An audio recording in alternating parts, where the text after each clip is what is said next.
আসসালামু আলাইকুম ভাই ব্রাদার্সরা, কেমন আছেন আপনারা সবাই? আর এই পবিত্র রমজান মাসের মধ্যে কার দিন কিভাবে কাটছে ভাই, রোজায় ধরছে কয়জনকে এবং কারা কারা খুব ভালোভাবে রোজাটা পার করতেছেন একটু কমেন্ট সেকশনে আমাদেরকে জানান। এনিওয়ে, স্মার্টফোন জগতে কিন্তু নতুন করে সেই লেভেলের একটা আলোড়ন সৃষ্টি করেছে ভিভো।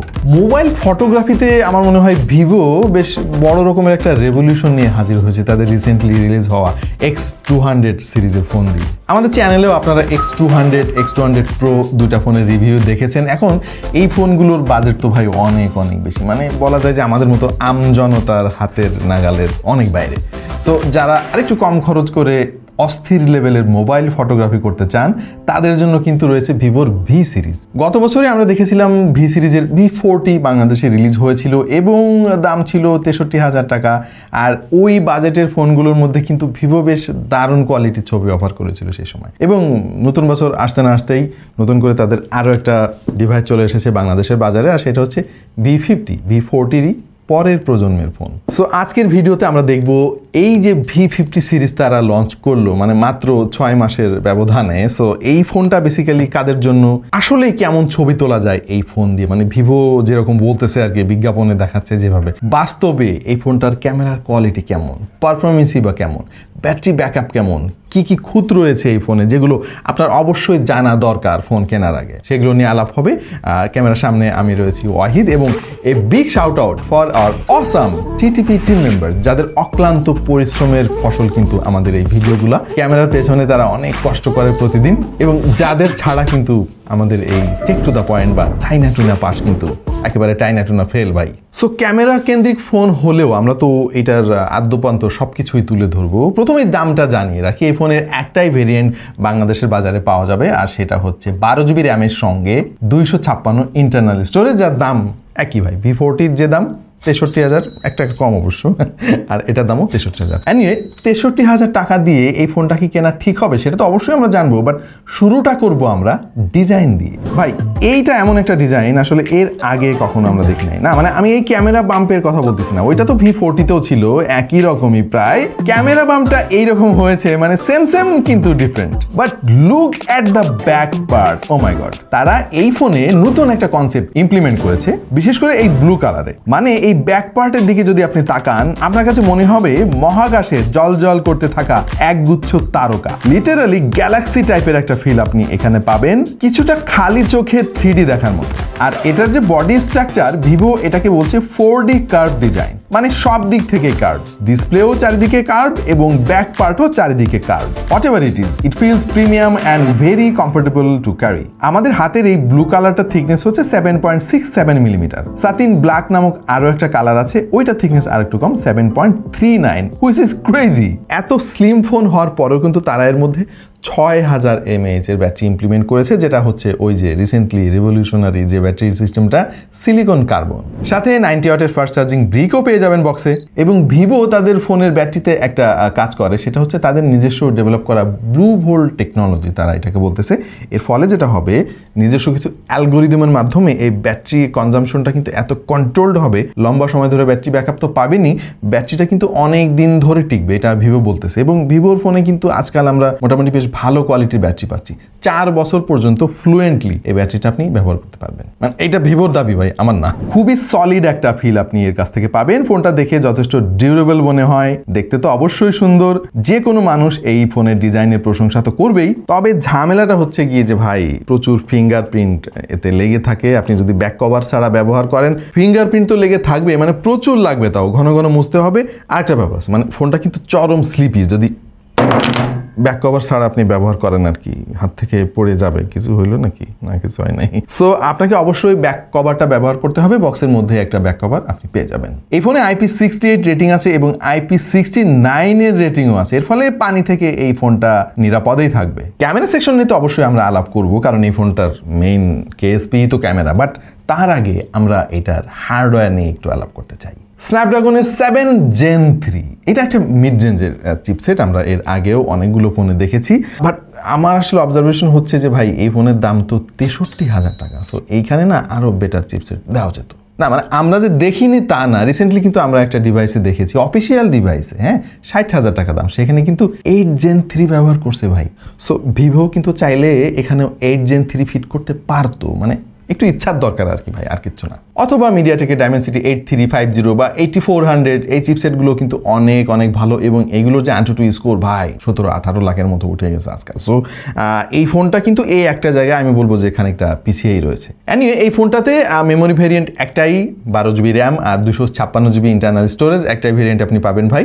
এবং এইখানে আমার একটা অবজারভেশন আছে, আর সেটা হচ্ছে যে র্যামটা তারা ব্যবহার করেছে ওইটা হচ্ছে LPDDR4X, যেটা আমরা অনেক কম দামি ফোনে দেখি আর কি। এখানে শেষ না ভাই, তারা যে স্টোরেজটা ব্যবহার করছে ওইটা হচ্ছে UFS 2.2। ভাই এইটা তো আসলে মেনে নিতে পারলাম না, মানে 63,000 টাকা দামের একটা ফোনে অন্তত UFS 3.1 স্টোরেজ ব্যবহার করা উচিত ছিল, এবং LPDDR5X তো মানে অবশ্যই আর কি, এখানে তো বলার কোনো অপেক্ষা রাখে না। এনিওয়ে ভিভোকে এই জিনিসটার দিকে একটু গুরুত্ব দেওয়া দরকার। তার কারণ হচ্ছে ভাই, আপনি যত পাওয়ারফুল প্রসেসর ব্যবহার করেন না কেন, UI আপনার যতই ভালো হোক না কেন, স্টোরেজ কিন্তু একটা ফ্যাক্ট। হ্যাঁ, স্টোরেজ আপনি যদি সেকেলে স্টোরেজ টেকনোলজি ব্যবহার করেন তাহলে এটা ফোনের পারফরমেন্সের ওপরে ভালো ইম্প্যাক্ট পড়বে। ভাই এই ফোনের চিন্তা করার মতো অনেক বিষয় থাকতে পারে, তবে পারফরমেন্স নিয়ে আপনাকে চিন্তা করতে হবে না। এর UI এবং এর হার্ডওয়্যার মিলেমিশে একাকার, খুবই ফ্লুয়েন্ট পারফরমেন্স পাবেন, ব্যাটারি স্মুথ, র্যাম ম্যানেজমেন্ট যথেষ্ট ভালো মনে হয়েছে আমাদের কাছে। আমরা বেশ কয়েকদিন ধরে এই ফোনটা ব্যবহার করছি, প্রচুর অ্যাপ আমরা ইনস্টল করেছি এই ফোনে, এবং এখনো পর্যন্ত মানে কমপ্লেন করার মতো কোনো ইস্যু খুঁজে পাই নাই। এনিওয়ে অ্যান্ড্রয়েড 15 আপনি আউট অফ দ্য বক্স পেয়ে যাবেন, ফান্টাস OS আছে 15। এইটা ভাই একটা সফিস্টিকেটেড UI আমি বলবো। ভিভোর UI আজকাল অনেক ইমপ্রুভ করেছে, খুবই নিট অ্যান্ড ক্লিন লাগবে আপনার কাছে, তেমন কোনো ল্যাগ আমরা আসলে পাই নাই, যথেষ্ট ভালো পারফর্ম করেছে। মানে এই ফোনের পারফরমেন্স আমি যেমন এক্সপেক্ট করেছিলাম ঠিক তেমনই পেয়েছি। আমরা AnTuTu টেস্ট করেছিলাম, স্কোর এসেছে 8,395,000, আর গিগবেঞ্চে সিঙ্গেল করে স্কোর এসেছে 1161 এবং মাল্টি করে 3,192। ওয়েল এই স্কোরটা যে অনেক বেশি স্যাটিসফ্যাক্টরি সেইটা আমি বলতে পারতেছি না, কারণ ফোনের দাম ভাই 63,000 টাকা। হ্যাঁ, আজকাল আমি যদি একটু রাগ করে অন্য ব্র্যান্ডের দিকে চলে যাই, তখন কিন্তু এই দামে আমি আরও বেশি স্কোরের ফোন কিনতে পারবো। ভাই অস্থির রকমের গেম প্লে পাবেন এখান থেকে, ডিসপ্লেটা খুবই চমৎকার, যেটা নিয়ে কিছুক্ষণ পরে অবশ্যই আলাপ হবে। তবে জাইরোস্কোপ থাকার ফলে কিন্তু গেমিংয়ের কন্ট্রোলিংটা খুব চমৎকার পাবেন আপনি, ইমার্সিভ একটা এক্সপিরিয়েন্স পাবেন। কারণ এই ফোনের যে বেজেল খেয়াল করে দেখেন, মানে বেজেলটা তারা এত কমিয়ে এনেছে, একেবারেই সিমেট্রিক্যাল করেছে কিন্তু, ফলে দারুণ গেম প্লে আপনি উপভোগ করতে পারবেন। স্টেরিও স্পিকারও আছে। ওয়েল গেমিংয়ে যে আপনি একেবারে সেরা পারফরমেন্স পাবেন সেইটা কিন্তু না, তবে কিছু কিছু জায়গায় যদি একটু কম্প্রোমাইজ করতে পারেন তাহলে খুব ভালো গেম প্লে উপভোগ করতে পারবেন। আমরা call of duty, PUBG, free ফায়ারের কথা নাই বা বললাম, অ্যাসফল্ট 9 এর মতো অন্যান্য গ্রাফিক্স ইন্টেন্সিভ গেম ট্রাই করে দেখেছি এই ফোনে। কমপ্লেন করার মতো আসলে তেমন কোনো সুযোগ পাচ্ছি না, তবে ঘন্টাখানেক গেমিং এর পর না একটু হিট হতে দেখেছি ফোনটাকে, বিশেষ করে ক্যামেরা বাম্পের চারিদিকে কিছুটা হিট প্রডিউস করে। এবং এই ফোনে AI ফিচারের ভাই কোনো অভাব নাই, যেমন AI অরা লাইট পোর্ট্রেট, এটা খুবই দারুণ একটা জিনিস, অধিকাংশ সবারই এটা পছন্দ হবে। আর AI ইরেজার তো আমরা এর আগে অনেক ফোনে দেখে ফেলেছি, তবে ভিভো ফোনের AI ইরেজার কিন্তু খুবই চমৎকার কাজ করে। AI ফটো এনহান্সার আছে, যেটা দিয়ে ছবির কোয়ালিটি একটু খারাপ থাকলে ওটাকে একটু এনহান্স করে নিতে পারবেন। লাইভ ফটো পুরাতন একটা জিনিস, এটা নাই বা বললাম, তবে সার্কেল টু সার্চ এটা কিন্তু বেশ কাজে আসে মাঝে মাঝে। AI ট্রান্সক্রিপ্ট অ্যাসিস্টের মতো ফিচারও কিন্তু এতে আছে, লাইভ টেক্সটেরও ব্যাপার আছে, এবং AI স্ক্রিন ট্রান্সলেশনের ব্যবস্থা আছে। মানে AI রিলেটেড যা যা ফিচার আছে এগুলো ফ্রিতে পাবেন ভাই। অনেক কোম্পানি আছে তারা আবার টাকা চায় এটার জন্য। ভিভো এই ফোনটাতে কিন্তু ফোকাস করেছে মূলত ক্যামেরাতে। ইন্টারেস্টিংলি এই ফোনের সবগুলো ক্যামেরায় কিন্তু 50 মেগাপিক্সেলের, পেছনে দুইটা মেইন সেন্সর 50 মেগাপিক্সেলের, আলট্রা ওয়াইড সেন্সর সেটাও 50 মেগাপিক্সেলের, এবং সামনে যে সেন্সরটা তারা দিছে সেলফি তোলার জন্য ওইটাও 50 মেগাপিক্সেলের। আর এই ফোনের ক্যামেরা হচ্ছে খুবই ইন্টারেস্টিং একটা পার্ট। এবারও ভিভো কোলাবোরেশন করেছে কার্ল জেইসের সাথে, এবং এই যে স্মার্টফোন কোম্পানিগুলো কোলাবোরেশন করে বিভিন্ন ক্যামেরা মানে অপটিক কোম্পানিগুলোর সঙ্গে, তার মধ্যে আমরা দেখেছি শাওমিকে লাইকার সাথে করতে, ওয়ানপ্লাসকে দেখেছি হ্যাসেল ব্লেডের সঙ্গে করতে, এরকম যতগুলো সবাই করেছে না, আমার কাছে মনে হয় যে সবথেকে বেটার আউটপুট দিতে পারে ভিভো এবং কার্ল জেইস। আর তার প্রমাণ আপনারা স্ক্রিনে এই মুহূর্তে দেখতে পাচ্ছেন। ভাই ছবিগুলো আপনাকে হতাশ করবে না, খুবই ভালো ডাইনামিক রেঞ্জ পাবেন, প্রচুর ডিটেল রয়েছে ছবিগুলোতে। সাবজেক্ট সেপারেশনের দিকে খেয়াল করে দেখেন, পোর্ট্রেট মোডে খুবই চমৎকার ভাবে সেপারেট করতে পেরেছে। এক্সপোজার কন্ট্রোল কিন্তু আমার কাছে খুব ভালো লাগলো, বিশেষ করে অনেক কমপ্লিকেটেড লাইটিং কন্ডিশনও কিন্তু এই জিনিসটা খুবই চমৎকার কাজ করে। আর এর যে লো লাইট ফটোগ্রাফি, এটা কিন্তু আমাদের টেস্টিং এ বেশ ভালো রেজাল্ট পেয়েছি। ভিভো ক্যামেরার আরেকটা জিনিস আমার কাছে খুবই ভালো লাগে, আর সেটা হলো তারা কালারগুলো অতিরিক্ত স্যাচুরেটেড করে ফেলে না, যথেষ্ট ন্যাচারাল রাখার চেষ্টা করে, যেটা কিছুটা ডিজিটাল ক্যামেরায় তোলা ছবির মতো মনে হয়। কোনো কোনো ছবির কোয়ালিটি কিন্তু হঠাৎ করে দেখে ডিএসএলআর ক্যামেরায় তোলা বলেই মনে হয়। তবে আপনাকে মাথায় রাখতে হবে এটা কোনো ফ্ল্যাগশিপ ফোন না, সুতরাং এর কাছ থেকে যদি অনেক বেশি প্রত্যাশা করেন তাহলে হয়তো একটু হতাশ হতে হবে। পোর্ট্রেট মোডে বেশ কিছু জেইসের প্রিসেট রয়েছে ভাই, এইগুলো ব্যবহার করলে না আপনার যে বোকে ইফেক্ট পাবেন অস্থির লাগবে দেখতে, যেমন বায়োটার, বি স্পিড, সোনার, প্ল্যানার, ডিস্ট্রাগন, সিনেফ্লেয়ার, সিনেমাটিক ইত্যাদি ইত্যাদি। মানে নর্মালি ছবি তুলে তো পেছনে যে লাইটগুলো থাকে ওইগুলো তো একটু ব্লার হয়ে যায়, বাট এই ফিচারগুলো ব্যবহার করে না ওইটারে মানে আপনি একটা শিল্পের পর্যায়ে নিতে পারবেন আর কি। আর সেই সঙ্গে ছবির কোয়ালিটি তো ভালো, মানে এমন নয় যে আপনার জঘন্য রকম একটা ছবির ব্যাকগ্রাউন্ড ব্লার ট্লার করে দিয়ে অনেক সুন্দর করে দিছে। সো এই জিনিসটা কিন্তু মেক সেন্স করে, মানে ছবির কোয়ালিটিও ভালো এবং অন্যান্য আরো অনেক ফিচার দিয়ে ছবিটা খুবই দৃষ্টিনন্দন করতে পারে ভিভোর P50 ফোনটা। এবং 50 মেগাপিক্সেলের যে সেলফি শুটার, এটাও ভাই তার কথা রেখেছে।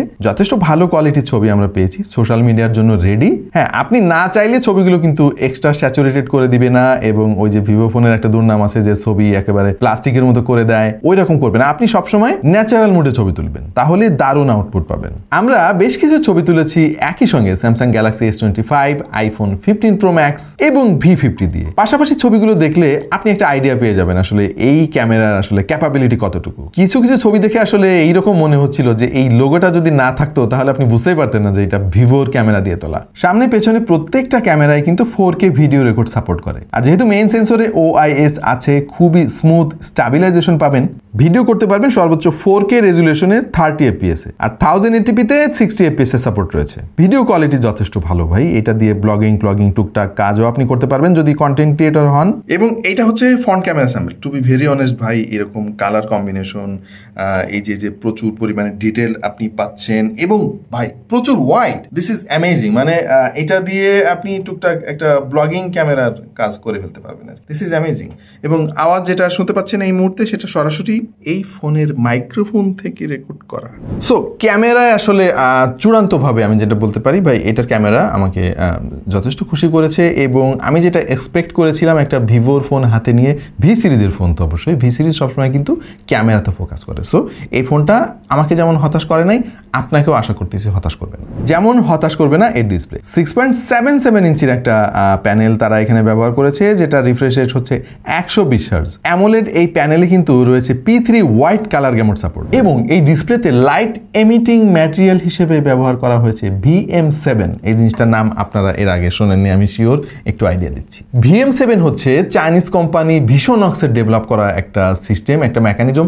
VM7 টেকনোলজি থাকার ফলে যেটা হয়, ডিসপ্লে কিন্তু অনেক বেশি ভাইব্রেন্ট হয়, অনেক কালারফুল হয়, এবং ব্রাইটনেস প্রচুর হয়। সেই সঙ্গে হাই রিফ্রেশ রেট কিন্তু ঠিকঠাক মতো কাজ করে, তবে খুবই কম ব্যাটারি কনজিউম করে। এই ফোনের ব্রাইটনেস যথেষ্ট ভালো, 1300 নিটসের মতো আশেপাশে আমার মনে হচ্ছে টিপিক্যাল ব্রাইটনেস, এবং হাই ব্রাইটনেস মোডে 4500 নিটস পর্যন্ত উঠতে পারে। ইনডোর অথবা আউটডোর যে কোনো জায়গায় খুব ভালো ব্রাইটনেস পাবেন আপনি, মানে দেখতে অসুবিধা হবে না কোনো ক্ষেত্রেই। ডায়মন্ড শিল্ড নামক একটা প্রোটেকশন এখানে দেওয়া হয়েছে, তারপরও ভাই ভরসা নাই, একটা ডিসপ্লে প্রোটেক্টর ব্যবহার করেন আর কি। আচ্ছা, তো সব কথা শেষ কথা হচ্ছে এই ডিসপ্লেটা ভাই এমন না যে একেবারে সেরা, পৃথিবীর সেরা একটা ডিসপ্লে, কিন্তু decent considering the price. Fingerprint সেন্সরটা খুবই ফাস্ট এবং অ্যাকুরেটলি কাজ করেছে, তবে ভিভো ফোনগুলোর পজিশনিংটা না আমার কাছে একটু বেশি নিচেই মনে হয়, আর একটু উপরে দিলে ইজিলি অ্যাক্সেস করা যায়। স্টেরিও স্পিকার আছে যেটা যথেষ্ট ভালো কোয়ালিটি প্রডিউস করে, তবে একটু লাউডনেসের ঘাটতি আমার কাছে মনে হয়েছে। আমরা এই ফোনে বেশ কিছু হেডফোন ব্যবহার করেছি, যেমন ওয়ার্ড হেডফোন ব্যবহার করেছি কিছু, সেই সঙ্গে TWS ব্যবহার করেছি রিসেন্টলি বেশ কিছু পপুলার TWS, যেমন QCI Melobuds 2, Soundpeats T3 Pro, Apple AirPods Pro 2 ইত্যাদি ইত্যাদি। এবং আমাদের টেস্টিং এর রেজাল্ট বলছে এইটার আসলে ব্লুটুথ কানেক্টিভিটি যথেষ্ট ভালো, ভাইব্রেশন মোটর যথেষ্ট ভালো কাজ করেছে, খুবই পাওয়ারফুল, এবং পকেটে থাকলেই কিন্তু আপনি বুঝতে পারবেন যে কিছু একটা ঘটতেছে। আর এর যে ফ্ল্যাশ লাইট, এটা যথেষ্ট ব্রাইট মনে হয়েছে আমাদের কাছে। আচ্ছা, তো এই ফোনের প্রি অর্ডার চলবে মূলত এই মাসেরই 10 তারিখ থেকে শুরু হয়ে 15 তারিখ পর্যন্ত, এবং ফার্স্ট সেল চলবে 16 তারিখ থেকে শুরু হয়ে 22 তারিখ পর্যন্ত। এই টাইম লাইনের মধ্যে কেউ যদি প্রি অর্ডার করেন অথবা কেউ যদি ফোন কেনেন আর কি ফার্স্ট সেলের মধ্যে, তাহলে কিন্তু পেয়ে যাবেন এইরকম এক্সক্লুসিভ একটা একটা গিফট প্যাক এবং এখানে Riro W1 Pro মডেলের একটা TWS পেয়ে যাবেন, যেটার দাম 4799 টাকা এবং সেই সঙ্গে ভিভো আপনাকে অফার করবে মোবাইল ইন্স্যুরেন্স, যেটার দাম প্রায় 1999 টাকা। এই ইন্স্যুরেন্সের ফলে আসলে লাভ কি হবে সেটা আসলে জানতে পারি নাই, ভিভোর ফেসবুক পেজ একটু ঘুরে দেখে আসতে পারেন। আচ্ছা, তো চূড়ান্ত মতামত কি বলা যায় এই ফোন সম্পর্কে? ওয়েল ভাই, আপনি যদি মোবাইল ফটোগ্রাফি নিয়ে অনেক বেশি সিরিয়াস হয়ে থাকেন, আপনার বাজেট এরকম 60-70 হাজার টাকার আশেপাশে, তাহলে এই ফোনটা আপনি কিনতে পারেন। মানে এর যে ক্যামেরার আউটপুট, এটা লিটারালি অনেক দামি দামি ফোনের কাছাকাছি। পাশাপাশি আপনি ভাবতেছেন যে আপনি ব্লগিং করবেন, একটু কন্টেন্ট ক্রিয়েশনের দিকে মন দিবেন, কিন্তু ক্যামেরা এই মুহূর্তে কিনতে চাচ্ছেন না, সেই ক্ষেত্রে এই ফোনের ভিডিওগ্রাফি কিন্তু আপনাকে বেশ ভালোই হেল্প করবে। বাট আপনি যদি চান যে না ভাই, আমার ক্যামেরায় অত ছবি টবি তোলা হয় না, আমি গেমিং করব ভাই, আমার 60,000 টাকা আমি খরচ করব গেমিং এর জন্য, তাহলে অপশনের শেষ নেই। হ্যাঁ, তবে আমার কাছে সব সময়ের মতো এইবারও মনে হচ্ছে যে এই ফোনের দাম আর একটু কমানো উচিত ছিল। আমার মনে হয় যে যদি 50-55 এই রেঞ্জের মধ্যে ফোনটা থাকতো না, জোস একটা ব্যাপার হতো। এনিওয়ে, আর একটা মেমোরি ভেরিয়েন্ট কিন্তু তারা চাইলে আনতে পারতো, যেমন 12 জিবি র্যাম না দিয়ে এখানে যদি 256 জিবির একটা ভেরিয়েন্ট রাখতো এবং দামটা একটু কমাতো, তাহলে কিন্তু জোস একটা ব্যাপার হতো। মানে আমি চাই বা না চাই 12 জিবিটাই আমাকে নিতে হবে।